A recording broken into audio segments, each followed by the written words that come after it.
Buenos días, hermanos. Es un placer realmente estar el día de hoy con ustedes. Siempre se dice que la persona que le toca compartir comparte algo que está viviendo, alguna vivencia por la cual está atravesando, ¿no? Y eso pasa conmigo normalmente, ¿no? Y el día de hoy no va a ser ajeno. Yo les voy a compartir y hablar sobre algo que ha estado pasando las últimas semanas y tal vez meses en mi vida, ¿no? Como muchos de ustedes saben, y si algunos no, más o menos en unos 45 días mi vida va a tener un cambio sustancial, ¿no? Mi esposa, mi hija, mi hijo se van a ir a vivir a otro país. Y si bien yo los voy a acompañar para ayudarlos a instalarse, yo tengo que regresar acá a Lima porque tengo responsabilidades. Y eso es lo que lo que viene por adelante en mi familia llamemos nuclear, ¿no? Entonces, si bien vamos a estar yendo y viniendo y tratando de estar juntos, va a llegar un punto que voy a pasar largos periodos solo, ¿no?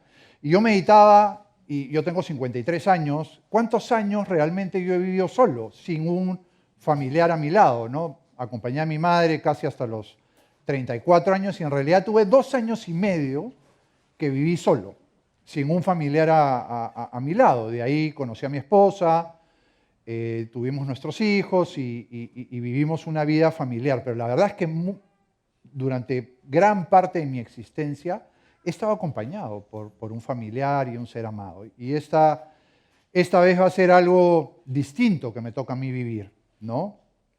Y todo este tiempo y las últimas semanas y meses he estado pensando cómo va a ser mi vida ahora, que va a ser diferente. ¿Qué voy a hacer? Creo que con tanto tiempo, ¿no? Porque cuando tú eres parte de una familia, está la dinámica diaria de la familia y siempre participas de muchas actividades familiares, pero ahora yo voy a estar solo. Y a manera de broma siempre le digo a mis hijos, bueno, de repente será el momento de regresar a hacer deporte, a montar bicicleta o a hacer los deportes que hacía antes, ¿no? Pero la verdad que he tenido cierta preocupación al respecto, ¿no? Y esta palabra viene en mi vida porque yo voy a pasar una etapa solo, pero yo pensaba en ustedes también, ¿no? Muchos de ustedes también en algún momento pueden estar solos en su casa. O de repente puedes tener una casa llena, pero al mismo tiempo sentirte solo. Porque eso también pasa, ¿no? Vives en una casa, 4, 5, 10 personas, pero en realidad te sientes solo, ¿no? O estás en tu familia y nadie es creyente y tú eres el único creyente en la casa. Y también en algún punto te puedes sentir solo. Entonces, de eso vamos a compartir esta mañana, ¿no? ¿Cuál es la vida de un creyente como tú y como yo? ¿Cómo debemos conducirnos? Estés solo o estés acompañado, porque la forma finalmente es la misma, ¿no? ¿Cómo afrontar nuestras vidas? ¿Qué hacer? ¿Cómo usar nuestro tiempo? ¿Qué quiere Dios que hagamos con nuestras vidas? Y hablo en el día a día, en cómo nos comportamos, qué es lo que hacemos, ¿no? Y estas son las preguntas que me gustaría que tú te hagas esta mañana. Son preguntas que juntos vamos a tratar de encontrar una respuesta de cómo conducir nuestras vidas de distintos aspectos. Y hoy vamos a hablar de 4 aspectos que puede tener la vida de un creyente, ¿no? Y voy a ir rápidamente al primer aspecto, que es un aspecto que muchas veces de repente nos preocupa más, ¿no? Que es la vida social del creyente. ¿Cuál es la vida social de un creyente?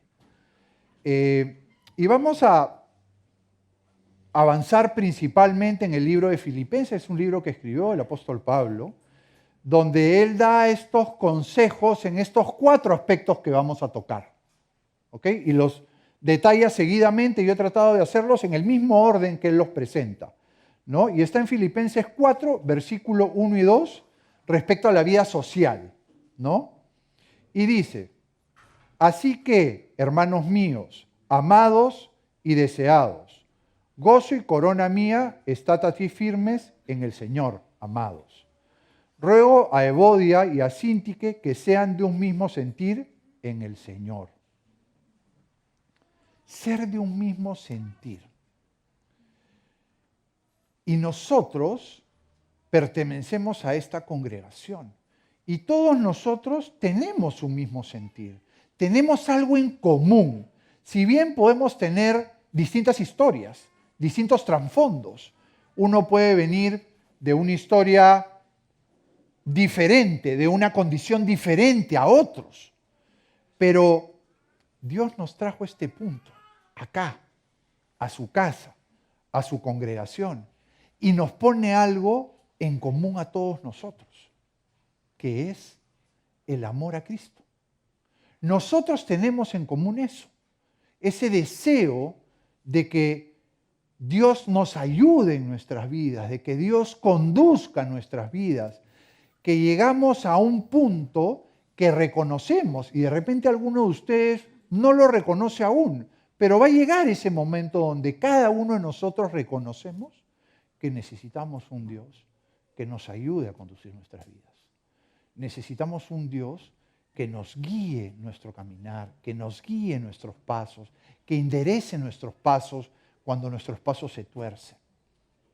Y eso es lo que tenemos todos en común. Miren lo que dice el libro de la sabiduría en Filipenses 2:2 y versículo 3.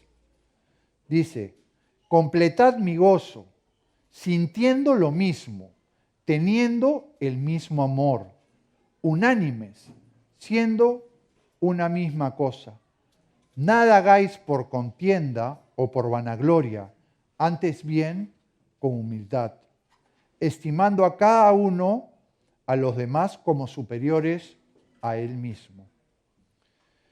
Y miren qué hermoso, porque este versículo nos plantea tres aspectos que son importantes que nosotros los creyentes lo entendamos. El primero, y creo que se compartió el domingo pasado, es no contender, no enfrentarnos entre nosotros. Seguro que podemos tener opiniones distintas, seguro, y eso es normal, pero no por eso tenemos que contender. Pero hay algo que para mí es central de este versículo, y es el concepto de la humildad.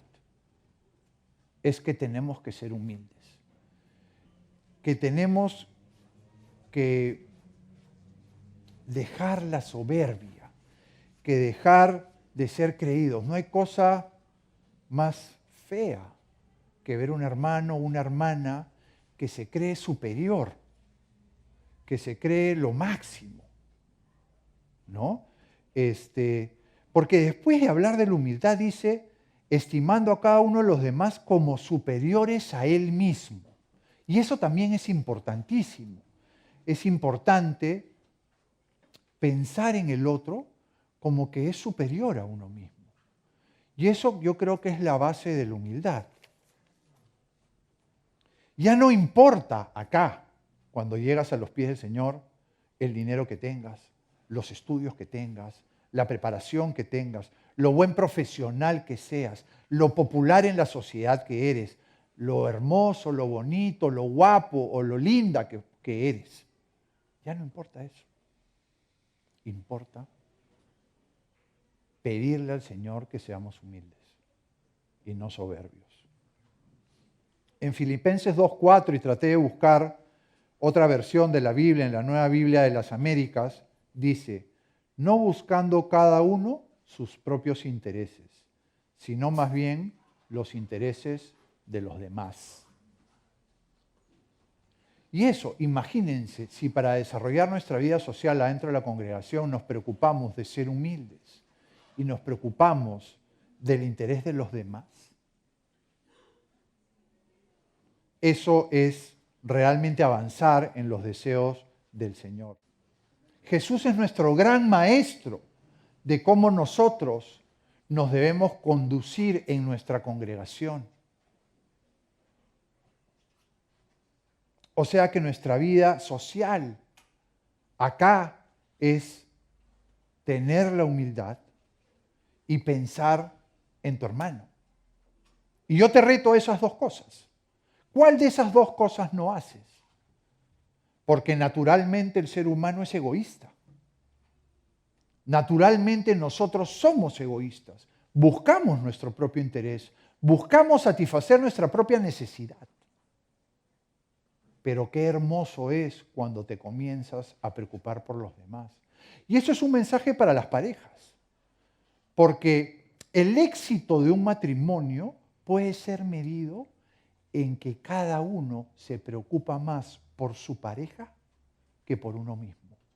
Cuando tú en tu relación como pareja siempre pones primero a tu esposo o a tu esposa ante cualquier situación, ante cualquier necesidad, ante cualquier circunstancia, lo más probable es que tengas un matrimonio fructífero. Y eso es lo que necesitamos nosotros para desarrollar relaciones duraderas. En Romanos 12, versículos 15 y 16, la palabra nos dice: gócense con los que se gozan y lloren con los que lloran. Tengan el mismo sentir unos con otros. No sean altivos en su pensar, sino que condescendiendo con los humildes, no sean sabios en su propia opinión. No sean sabios en su propia opinión. Y acá habla de tener un mismo sentir, de no ser altivos, de relacionarnos con la gente humilde, no con los soberbios.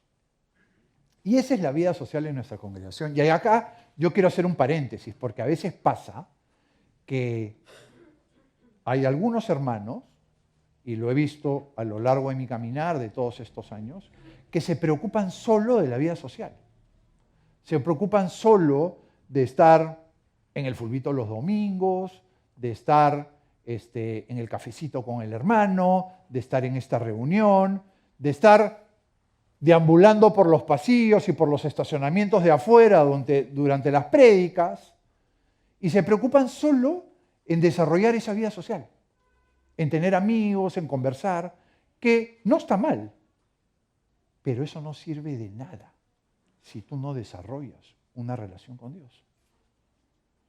Eso no te va a ayudar si tú no cruzas esa puerta y te sientas a escuchar la palabra, en vez de estar dando vueltas por ahí.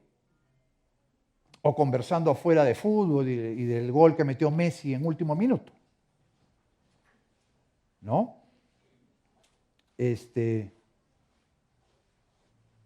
Pero por otro lado, al mismo tiempo, nosotros nos toca no solamente relacionarnos entre nosotros, nos toca también relacionarnos con el mundo, ¿no? Muchos de nosotros tenemos que trabajar, algunos tienen que estudiar, otros tienen vecinos. A mí me ha pasado ahora que yo normalmente, más allá de mi trabajo y mi casa, esos son los dos ambientes donde paso gran tiempo, pero ahora me he mudado a un edificio, al piso 17, y ahora en el ascensor me curso muchísima gente que no conozco. Y cuando estás en un ascensor, pues no se miran la cara solamente, ¿no? Tienen que hablar. Y ahí viene el reto para nosotros, los hijos de Dios, que muchos de nosotros nos cuesta relacionarnos con las personas porque tenemos temor de mezclarnos con el mundo, pero también tenemos que saber cómo tenemos que conducirnos, cómo tenemos que hablar. Y la pregunta que tenemos que contestarnos esta mañana es: ¿qué significa separación para los cristianos? ¿Qué significa ser separado para ti? ¿Significa estar aislado del mundo? ¿Significa no interactuar con el mundo? ¿Significa estar solamente entre nosotros? No. La separación para los hijos de Dios significa protección. Significa que tú estás protegido, que Dios te protege. De hecho, la palabra lo dice en Proverbios 35.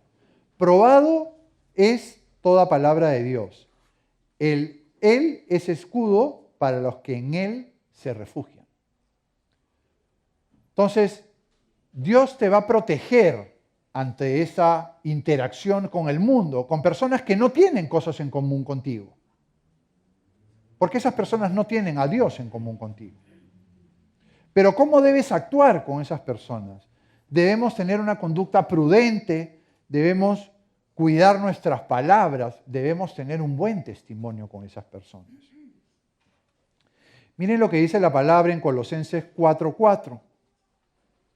Dice, para manifestarlo como debo hacerlo, anden sabiamente para con los de afuera, aprovechando bien el tiempo, que su conversación sea siempre con gracia, sazonada como con sal, para que sean como deben responder a cada persona. O sea que la palabra reconoce que tú vas a andar con los de afuera. Te dice, oye, tú vas a interactuar con el mundo. Eso no lo vas a poder evitar, pero que aproveches bien el tiempo en esas interacciones. Que tu conversación sea con gracia. Nuestra conversación, hermanos, con los no creyentes debe inspirarlos a conocer a Dios. Debe alentarlos. Debe hacer que ellos anhelen conocer a Dios. Ese es el primer aspecto. El segundo aspecto, es la vida espiritual del creyente. Así como tienes que desarrollar tu vida social, tienes que desarrollar tu vida espiritual. Y ese libro de Filipenses, que tocamos los 2 primeros versículos del capítulo 4, los 2 segundos, en el 3 al 5, dice, o en los 3 siguientes, en verdad, fiel compañero, también te ruego que ayudes a estas mujeres que han compartido mis luchas en la causa del Evangelio, junto con Clemente y los demás colaboradores míos, cuyos nombres están en el libro de la vida. Regocíjense en el Señor siempre. Otra vez lo diré, regocíjense. La bondad de ustedes sea conocida de todos los hombres. El Señor está cerca. Y en este versículo nos dice que nos regocijemos siempre. Nos anima a que ayudemos a las personas. Nos anima a que ayudemos a nuestro prójimo. Pero también nos dice que nos regocijemos siempre en el Señor. Y tú puedes estar pasando una circunstancia difícil en tu vida. Y acá cada uno tiene su propia historia. Tiene sus propias necesidades. Tiene su propio sufrimiento. Tiene su propio dolor. Tiene sus propias limitaciones. Y el Señor te dice que cuando tú desarrolles una relación con Él, Él va a llevar tus cargas. Él va a cargar tu ansiedad. Él va a cargar tu necesidad. Y Él te va a llamar ante esa situación difícil que tú puedas estar viviendo, a que tú te regocijes en Él, a que tú estés feliz en Él. Y el mundo se pregunta, ¿cómo esta persona puede estar pasando esa circunstancia y tener una sonrisa, estar feliz?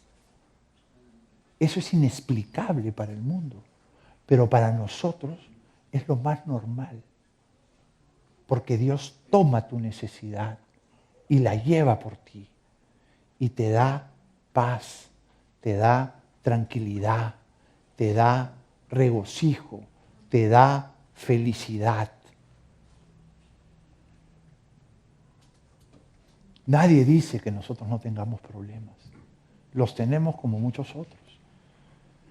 Pero nuestra forma de conducirnos y regocijarnos es producto del desarrollo de nuestra vida espiritual. Es producto de la cercanía con Dios. Dios va a cargar tus cargas. Va a cargar ese peso que no te deja caminar, que no te deja dormir. Pero Él quiere que tú lo conozcas. Él quiere que tú te acerques a Él. Él quiere que tú desarrolles una amistad con Él. Él puede hacer muchas cosas, Pero hay un paso, una tarea que tú tienes que hacer. Esa es tu responsabilidad, es acercarte a Él. El Señor neutraliza todo lo... Yo siempre digo, porque yo cada vez que soy más grande, cada vez que soy más viejo, me pongo más vinagre. Mis hijos me dicen, papá, a veces tú eres cada vez más vinagre, ¿no? Y el único que puede neutralizar eso es Dios en mi vida. El otro día yo llegaba a mi casa y estaba feliz y llegaba contento a la casa, ¿no? Y saludaba a mi esposa, saludaba a mis hijos, y mi esposa me miraba y me decía, ¿qué bicho te ha picado, Martín? ¿Por qué estás tan contento? Y entonces yo sabía por qué estaba tan contento. No se lo dije, pero dentro de mí yo pensaba, estoy contento porque hace unas horas tuve un momento que pasé con Dios en intimidad. Y eso me dio este regocijo, esta felicidad cambió. Porque uno cuando llega del trabajo, después de trabajar 8, 9, 10 horas, llegas pues matado, ¿no? Y normalmente llegas a tu casa y lo único que son pedidos. Necesito esto, haz aquello. Y tú ya has cargado, pero ese día Dios me había dado ese regocijo. Y yo reconocía eso. Entonces, si sabemos que para cambiar nuestra naturaleza amargada, nuestra naturaleza malhumorada, requerimos acercarnos a Dios, ¿por qué no lo hacemos? Es la pregunta. ¿Por qué nos resistimos a buscarlo? ¿Por qué somos tan soberbios en decir, no, yo no necesito eso, yo voy a solucionarlo, yo soy capaz de solucionarlo? Pasando momentos de intimidad con Dios, todo se resuelve, todo se ordena. Otra de las cosas que aprendemos cuando interactuamos con nuestro Señor Jesucristo es que queremos anhelar ser como Él. Y Dios tiene algo que solamente lo tiene Él, al 100%. Y es que Dios es un Dios santo, es un Dios puro. Nadie puede jactarse, por más soberbio que seas, en decir que tenemos la santidad de Dios. Solo Él es perfecto. Pero nosotros debemos anhelar la santidad. Debemos, dice la palabra, que debemos estar listos para cuando Cristo venga por su iglesia y por sus hijos. De hecho, lo dice en Hebreos 12, 14, dice, busquen la paz con todos y la santidad, sin la cual nadie verá al Señor.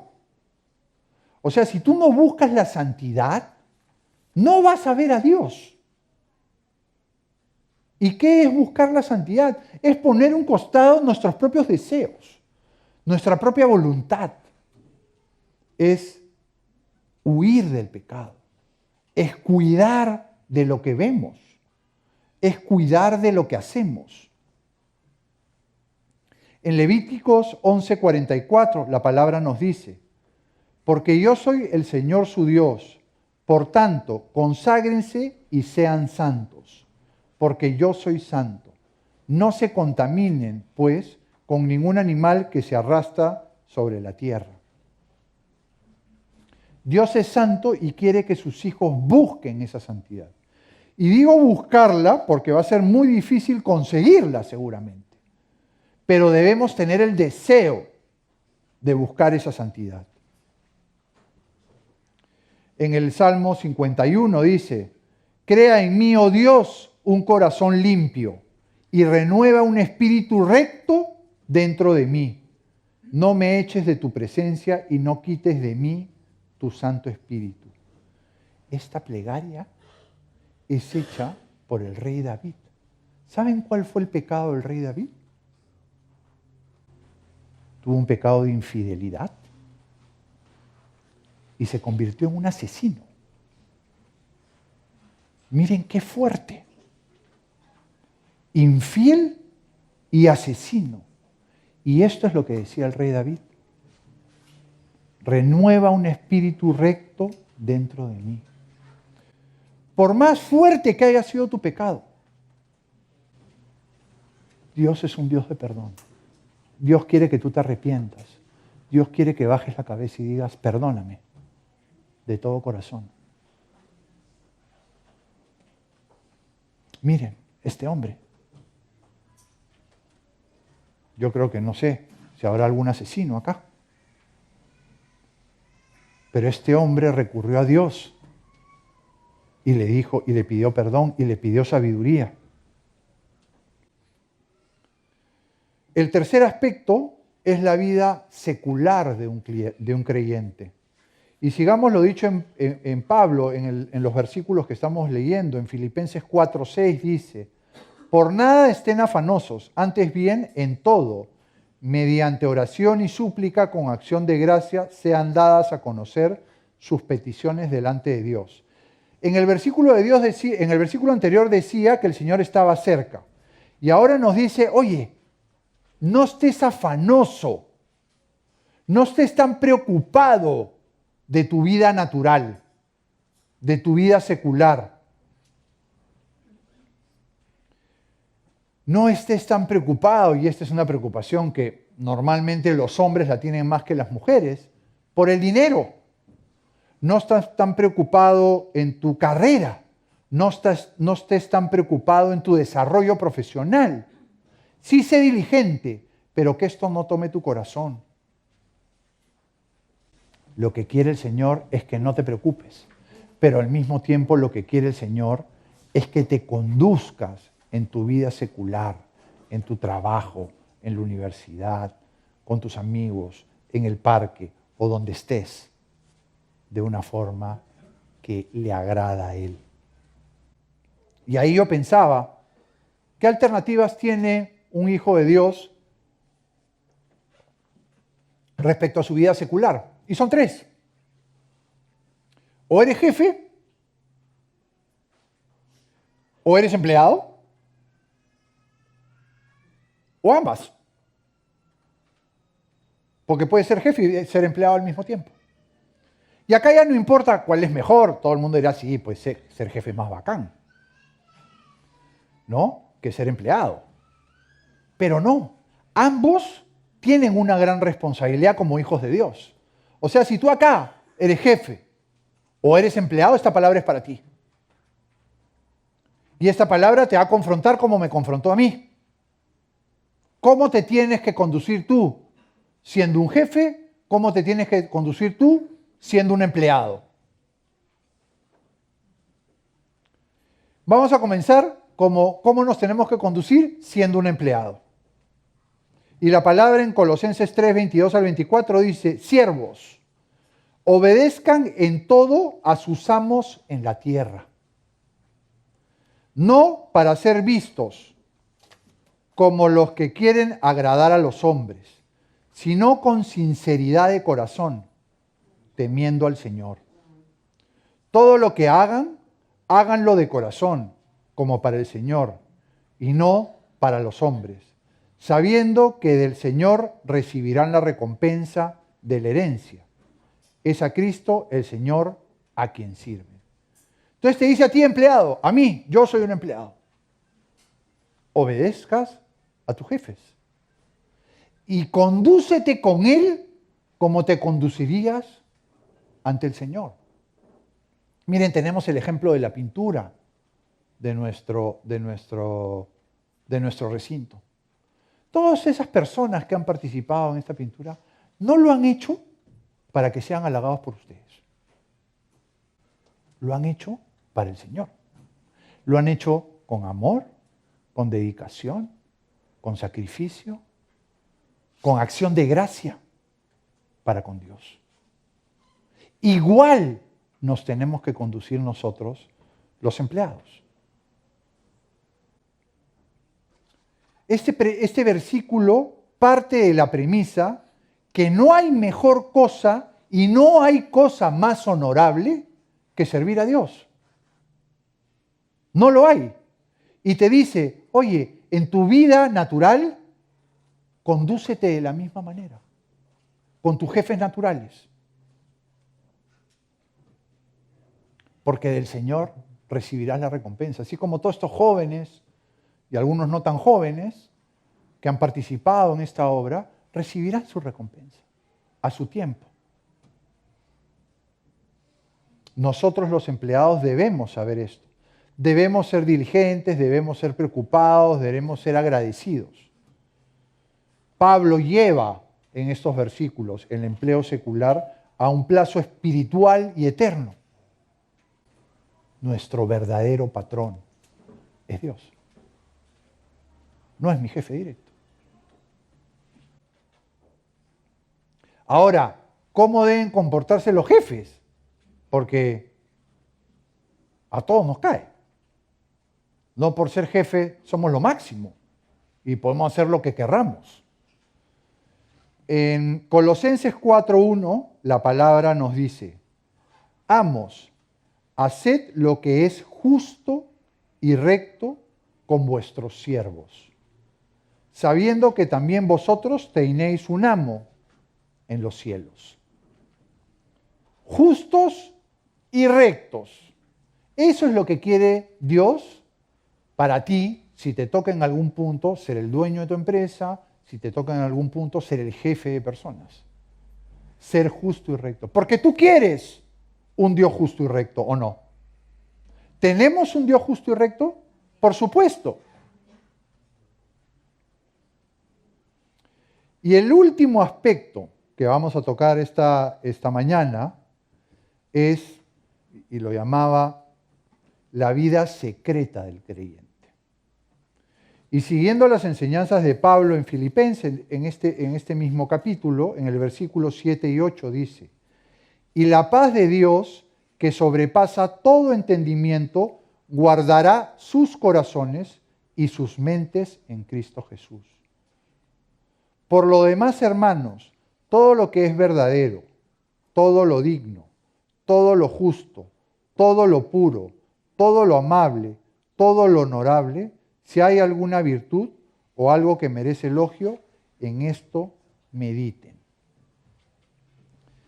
¿Qué puede haber más secreto que tu mente? Yo te veo a ti y tú sabes lo que yo pienso de ti. Imposible. Es imposible que yo le pueda leer la mente a Gaby y saber qué es lo que piensa Gaby, o saber qué es lo que piensa José, o saber qué es lo que piensa Lucho. Eso es súper secreto.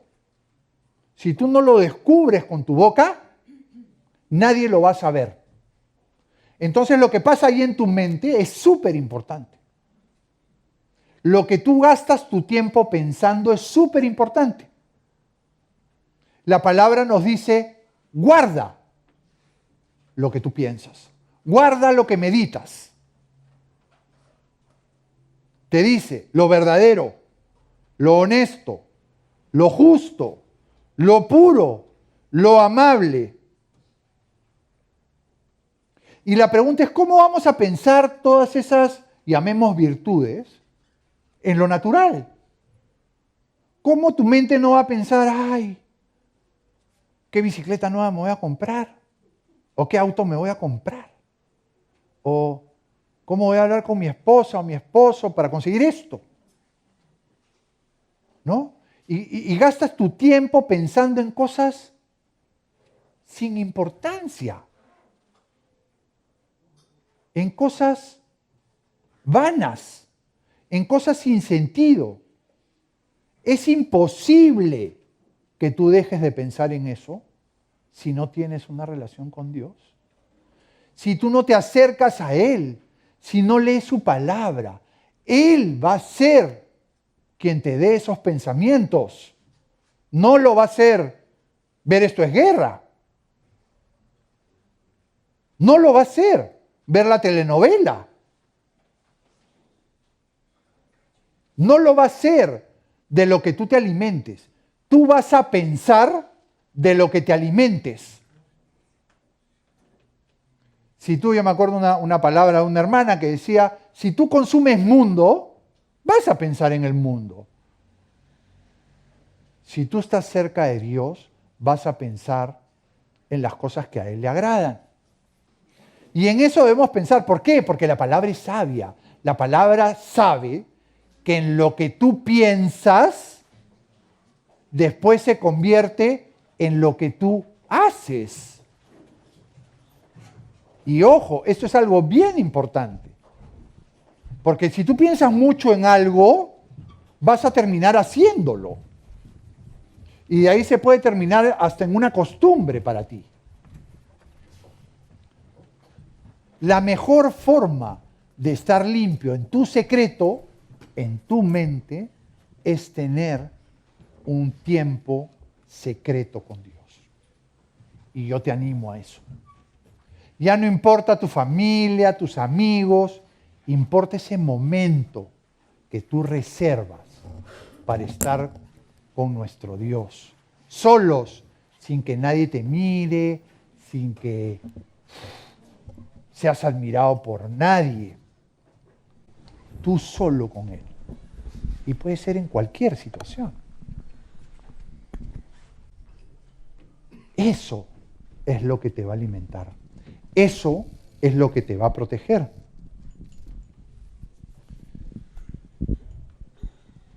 Y yo pensaba, sí, ese momento donde leemos su palabra, donde Él nos da sus enseñanzas, donde Él nos da su buen consejo, porque la palabra dice que todo lo que viene del Señor obra para bien en tu vida.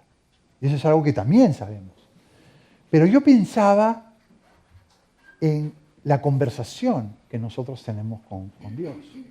Y pensaba en esa oración, en esa charla íntima, totalmente secreta que nosotros sus hijos tenemos con Él. Y yo pensaba, ¿qué pido en mis oraciones? ¿No? ¿Qué pedimos en nuestras oraciones? Pedimos que nos dé un trabajo, pedimos que nos dé salud, que nos curemos de alguna enfermedad, pedimos de repente los más pequeños que nos vaya bien en el examen del colegio o de la universidad. Y les voy a leer un texto que leí que me gustó muchísimo, que dice, cuando nos dirigimos a Dios para pedirle cosas materiales, estamos invocando su misericordia. Pero cuando oramos pidiéndole cosas espirituales, estamos invocando sus bendiciones. Miren qué diferencia.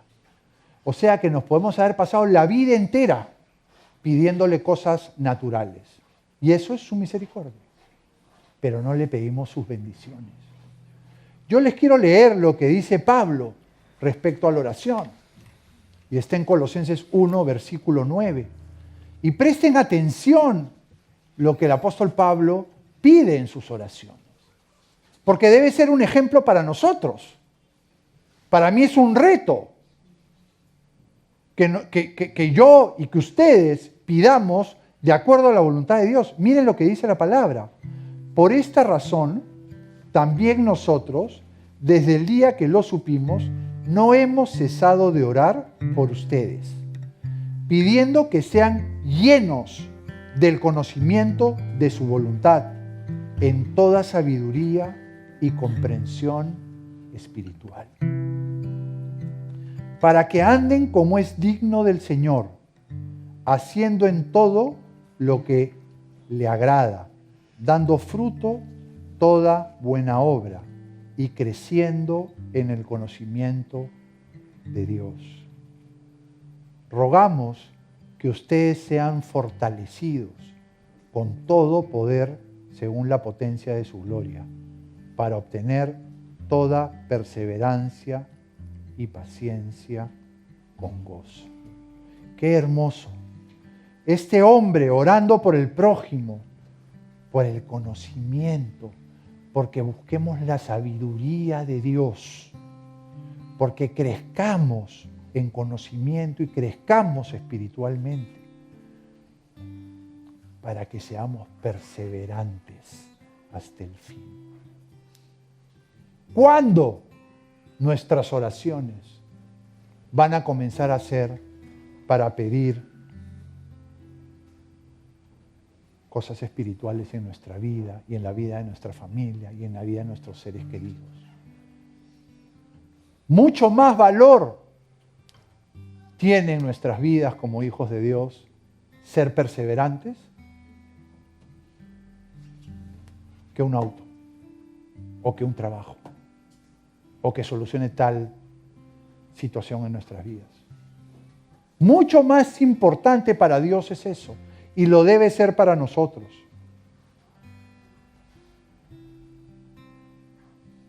Después de compartir esta palabra y saber que me viene un tiempo que de repente voy a estar solo, sé que me tengo que preocupar de estos 4 aspectos en mi vida.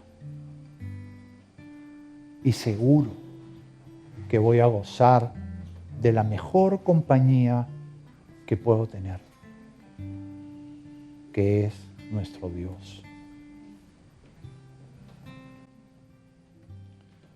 Por eso, la siguiente canción que vamos a cantar habla de que queremos cambiar. Yo meditaba, mientras preparaba esta palabra, qué cosas cumplo y qué cosas no de lo que hemos compartido hoy día. Y yo te animo esta mañana a pensar en ti. ¿Hemos sido humildes o hemos sido soberbios?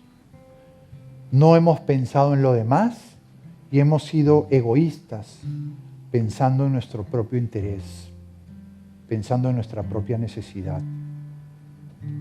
No hemos dado un buen testimonio adentro de nuestras casas y tampoco en el mundo.